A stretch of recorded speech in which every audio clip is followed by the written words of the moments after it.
Okay, let's talk Batman v Superman at the role of Gal Gadot in Batman v Superman. So here, Gal Gadot is Diana Prince. She's an antiques collector.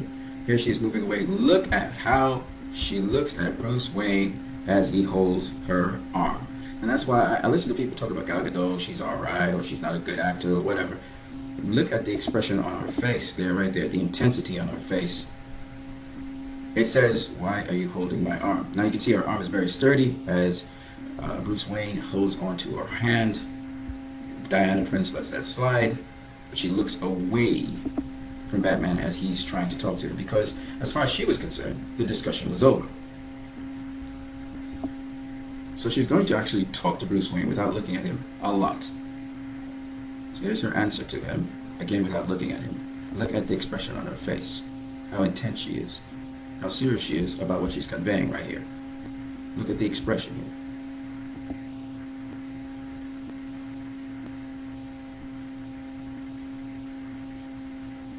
Now, here Bruce Wayne is trying to find out who Diana is. So he's saying, "Who are you?" The fact that they don't look at each other in the eye shows you that this is not an amicable discussion at this present moment in time. She doesn't want him holding her arm, clearly, and he is actually interrogating her hustily to get back his drive because she stole it from him.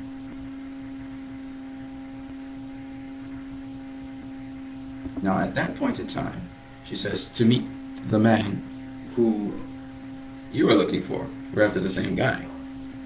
This gets him very inquisitive about what she's saying.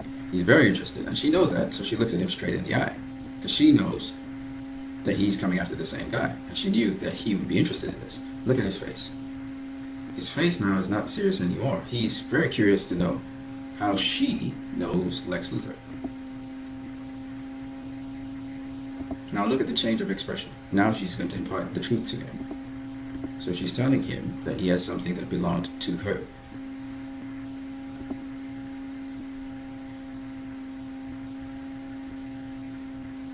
She gives him the information and she goes away. And of course, this time he's going to hold her arm again. But instead, he thinks he's going to psychoanalyze her.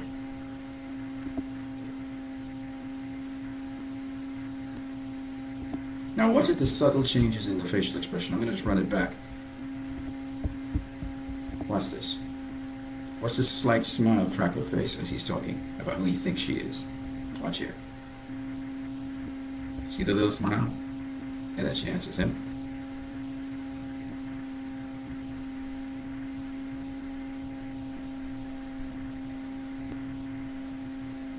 So he says, "You don't know me, but I know a few women like you."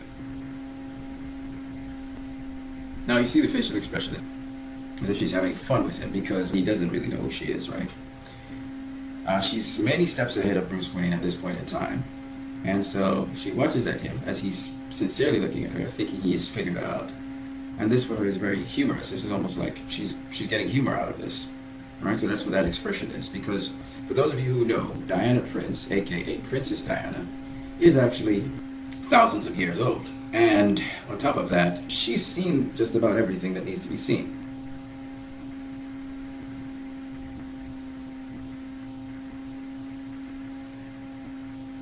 And she adjusts his tie. Unfortunately for us, we don't see that part of the scene where she says, "It's really true what they say about little boys. They have no inclination to share." And then she talks about borrowing his drive instead of stealing his drive. And it makes sense that she would call him a little boy because she's thousands of years old and he's just been on the earth for 40-something years. So to her, he's a little boy. So again, that line makes a lot of sense. Now, for the people who say that, Gal Gadot didn't act the role of Diana Prince in the movie, she was flat or whatever, didn't see these little subtle things and the dialogue. And I'm kind of surprised. Most of these people expected Wonder Woman to be this big, bellowing, big-breasted woman who, bellows out, "I am Wonder Woman, Queen of the Amazons." That is not what Wonder Woman is. And for those people who know who Wonder Woman is, she could have, that's why they talk about the commanding presence and so on, and Linda Carter and so on.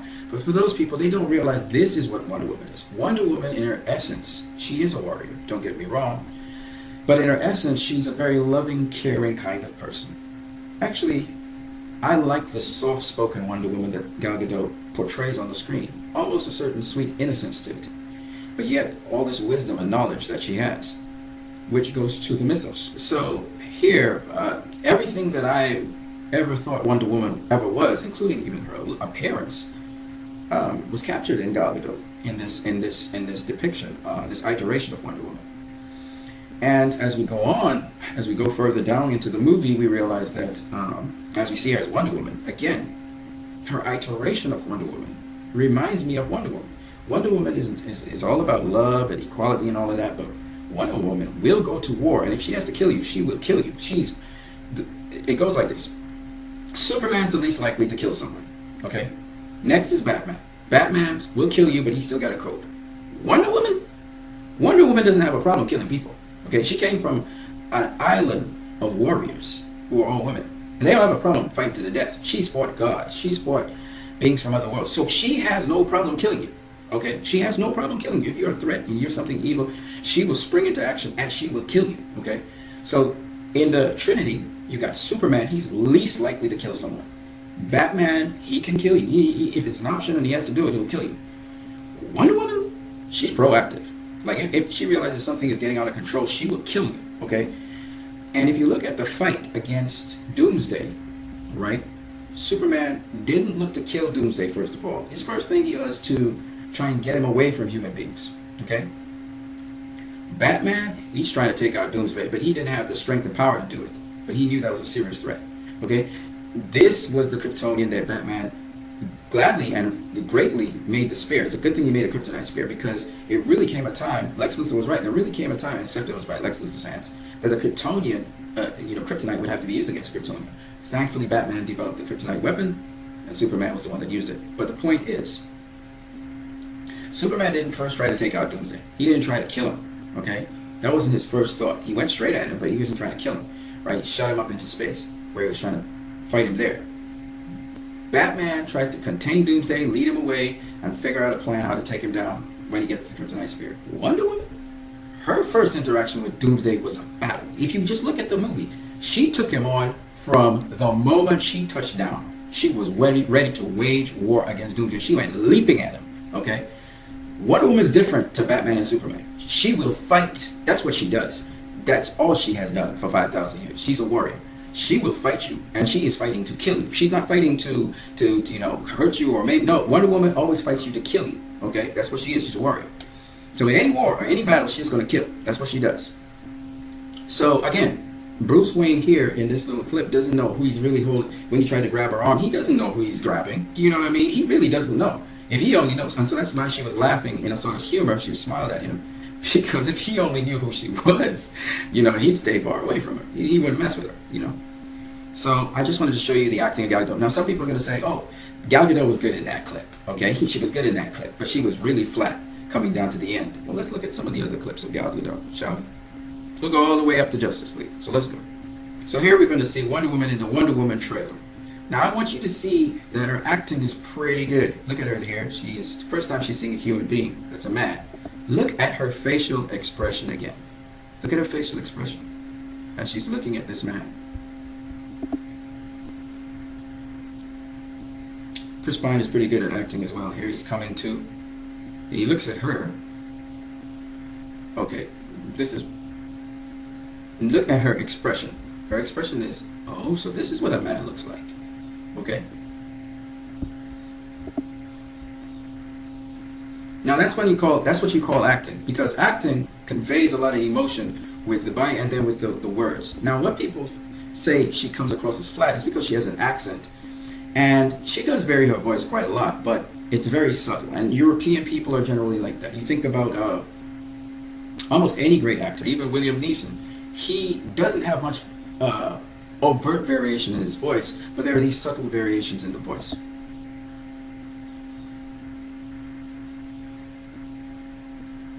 Now watch again. This is again not an American actor. This is a German actor, I think she is. But look at how the actor playing the Queen of the Amazons. Look at her expression again, in the face, in the eyes, in the mouth. She's shaking the head. Again, look at the expression by the actor Gadot playing Wonder Woman. Very intense expression as she looks into the eyes of her mother. And Also, you can almost see tears welling up in the eyes. It's that intense for her mother. And this relationship is very intense, actually. So here she's talking as they're resting. There is something going on there, but there's not much acting going on there, really. Alright, so this is another character, very expressive character. You can see her reading off of the energy of the character, but remember, Wonder Woman is not a high energy character. Okay, so she's asking her about what a secretary is and so on. Now you see the incredulous expression just now. She looked at Chris Pine, also known as Steve Trevor. But here she looks at him first, and then she talks to the young lady, telling her that that's called slavery for her. And then the lady who's playing Etta Candy, she's like, I like her. To which Steve, he says, fantastic, ladies after you. Anywho, my point is that this character here, Wonder Woman, is getting due respect by the actress Gal Gadot. And there is expression in what she's doing. She is acting, okay? Alright, so this is pretty funny, but here's Wonder Woman again, and she's talking about figuring out that Doomsday seems to feed off of energy. So Superman's explaining that he's from his world, and she said, I fought other people from other worlds before. The problem with it was that Wonder Woman has an accent, which sometimes blocks what she's saying. Sometimes it can be a little bit thick, alright? But if you can get past that, it should be okay. Her acting is pretty good. It's not Academy Award acting, but it's pretty good. Okay, this is where Superman dies. Here's Wonder Woman coming up to Bruce Wayne, Diana Prince and Bruce Wayne. And again, they don't really look each other in the face. She's just kind of staring at the lady as she's getting the dirt to bury Superman. And again, very stoic kind of behavior. They're not really looking at one another. It reminds me of the comic books to some extent. And how they talk, the dialogue is kind of interesting. It has a certain rhythm to it. Again, very stoic. So people said it was flat acting. It wasn't flat acting at all. You can just see clearly she's not flat at all. But it's just, they're talking like two big Titanic heroes. And one of them is just very sarcastic and narcissistic about the world, and the other one is hopeful now. So here, this is the hopeful Batman that you're seeing as she starts to listen to him. And they don't really look at each other in the eye. So it's very stoic. And that's the acting that's coming off there. I didn't think of it as flat, I thought of it as stoic. It's kind of typical of what you get with stoic acting. Alright, so this scene now in the Justice League, you see Wonder Woman talking to Mr. Wayne. And in this case, you know, she actually is looking at him in his face and talking, interacting with him. It's a little bit different to when they were as superheroes in Batman v Superman, showing that they at least know each other a little bit better. And you can see again, very good acting in my opinion between the two of them, good chemistry as well. Again, showing that the actor Gal Gadot has a lot of dimension to her. So to me, it's not flat acting at all. To me, it's normal acting, actually. The only thing is I would like to see where that acting would go as time goes along. But to me, it's great stuff. Good story. I think the Gal Gadot is a decent actor. She doesn't have all the awards to go with her name, but you don't need to have awards to go with your name. You think about the guy who plays Tony Stark as Iron Man. The dude was a druggie, and I mean, he almost plays the same role all the time in almost every single movie I've seen him in. He's always this kind of fast-talking, sort of slightly irritable guy, you know. And that's just the role he always plays. So I don't understand. He wasn't the big name before that. And then you have the guy who plays Captain America. He wasn't a big name before he played Captain America. And we can just go on and on and on. The guy who played Ant-Man, yeah, he's a good actor, but again, he wasn't a big name before he played Ant-Man. So my point anyway is this, that Gal Gadot, she doesn't have all that experience behind her, but that doesn't mean she's a bad actor. And that's the thing that people don't get. She adds this different dimension to the characters she plays. In fact, I didn't find her bad in Fast and Furious either, you know. In fact, she was kind of a part of the dimension, showed me a strong woman who can be beautiful, but yet is not just, you know, easily carried away by anyone. So I'm not worried about Gal Gadot as Wonder Woman, to be honest with you. Alright, you guys, have a great one.